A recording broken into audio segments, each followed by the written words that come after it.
ഇരുമുടിക്കെട്ടും പേറി പടിപതിനെട്ടും കേറി ഇവർ വരുന്നയ്യ നിന്റെ ശരണമന്ത്രവുമാ.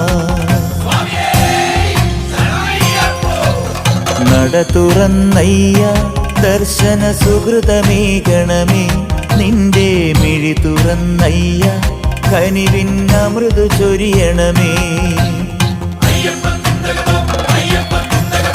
ഇരുമുടിക്കെട്ടും പേറി പടിപതിനെട്ടും കേറി ഇവർ വരുന്നയ്യ നിന്റെ ശരണമന്ത്രവുമാ.